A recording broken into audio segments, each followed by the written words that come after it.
Hey, welcome to another edition of 4 Minutes on Friday. This week is kind of a follow-up to last week's 4 Minutes on Friday. You don't have to have listened to last week's in order to get this one, but it does provide a little bit of context to a couple things I'm going to address today. This week I wanted to talk about the willingness that we need to have to listen to people and read things that people are writing, people that don't agree with us. And the reason that this connects to last week is last week I talked about the importance of not living in the echo chamber of already held beliefs, but having, and just touched on the willingness to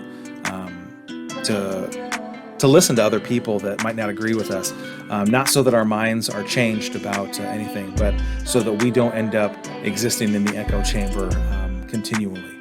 And this is something that I have really put into practice over the last 5 to 7 years of being willing to listen to and read people that may not agree with me theologically, that don't agree with me politically, socially, morally, and being willing to talk to and have relationship with people that don't agree with me. And maybe that is the single biggest and most important thing, is having relationship with people that I don't maybe agree with.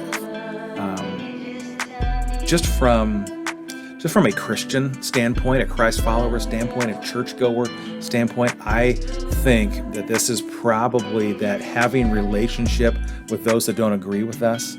From a churchgoer perspective, this is the hardest thing that Christians do. Probably the thing that we don't do very well across the board.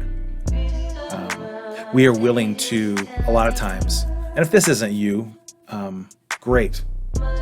This is most of us, though. Most of the time, we are not willing to have lasting, long-term relationships with people, friendships, I mean, with people that don't agree with us from a spiritual perspective. So for me, as a Christ follower, my whole life, my whole world revolves around staying close to and following God. That is something that I hold as a very, very high value. And I have a lot of friends that don't have that as a high value, or don't have that as a value at all. Maybe they don't have any relationship with God, and that's not even on their radar. That's not something that they want to do. It's not something they're pursuing or even investigating or checking out. And I have consistently had to make a conscious decision to say, it's not where they are. But does that mean I have to get rid of them as friends? Nope. Not in the slightest. Not in the slightest. And some of these people hold very different opinions than I do about things that are very important to me. And yet I've decided that the friendship is more important than them coming to my side of things. So we have conversations, and they'll hold opinions that I don't agree with.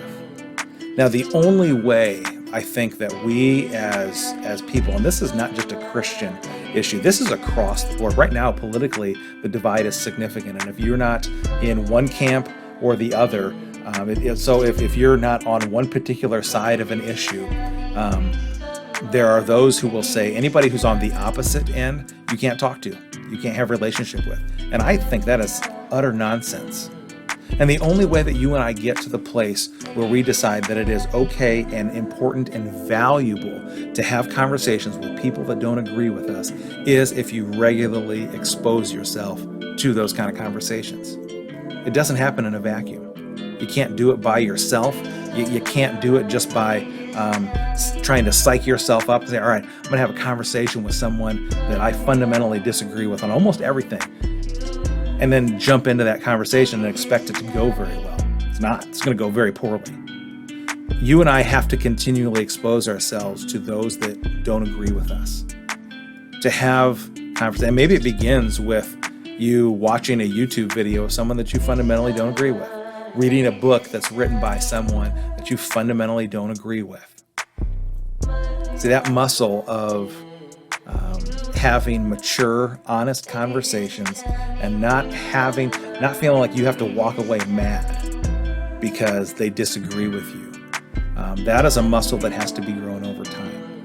So I want to encourage you this week, find some space to talk with someone that you don't agree with, and try and have an honest, open, even civil conversation with that person. All right, we'll see you next week.